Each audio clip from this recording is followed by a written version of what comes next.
Mga sukilabs, mangunguha ako ng talbos ng kamote. Lagay ko muna dyan. Kasi wala kaming fresh gulay ngayong lunch.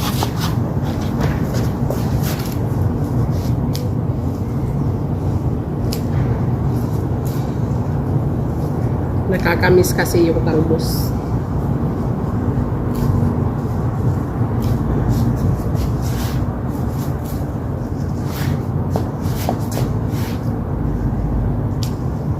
Tanim ko to, kaso ililipat ko siya. Bali tatanggalin ko siya ulit at itatanim ko siya ulit kasi ito namatay to noong summer. Dahil nag-winter na, medyo nabuhay siya ulit. Yan. Diskarte lang para makakain tayo ng gulay.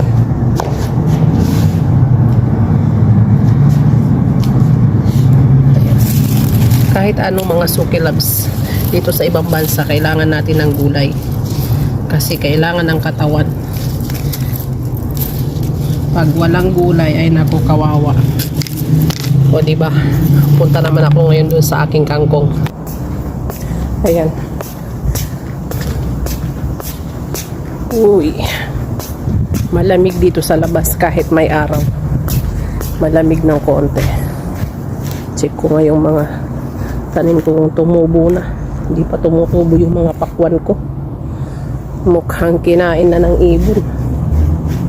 Ang dami kasing uwak dito. Ayan. Nagtanim po ako ng kangkong sa paso. Kaya ayan, kahit papano nakaka-harvest ako. Ayan o. O diba? Diskarte lang yan. Ganyan ang ginagawa ko.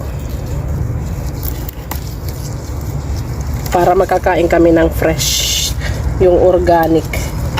Chinese kangkong to na tinanim ko dyan. Tinusok ko lang. O diba?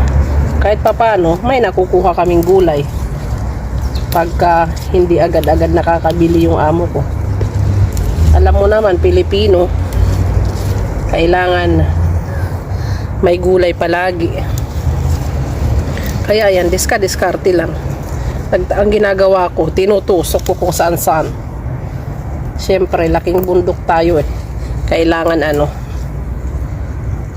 madiskarte.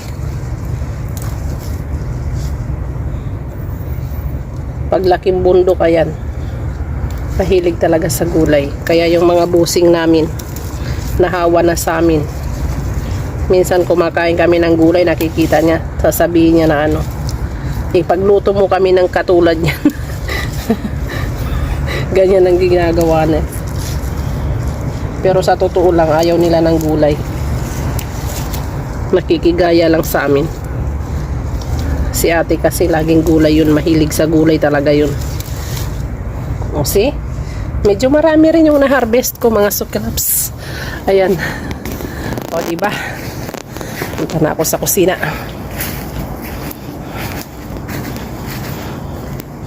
Para magluto ng aming lunch. Ang aking kinuhang gulay sa garden, ayan. Ready to eat na po kami kasi nandito na yung mga alagad kong gutom, wag kayong maingay, di sila nakikpo. Nakikinig na lang sila sa video ko, talagang nakaabag na yung mga gutom dito. Yan na, kainan na yung mga body kong gutom. Ayan. Kanya-kanya pwesto yan. Hindi na napalitan ng pwesto dyan, mga sukilabs. Ayun. Yung aming mother gutom. Ito naman! Diyos ko! Kung ano-ano na lang inabangan. Ayan. Kainan na!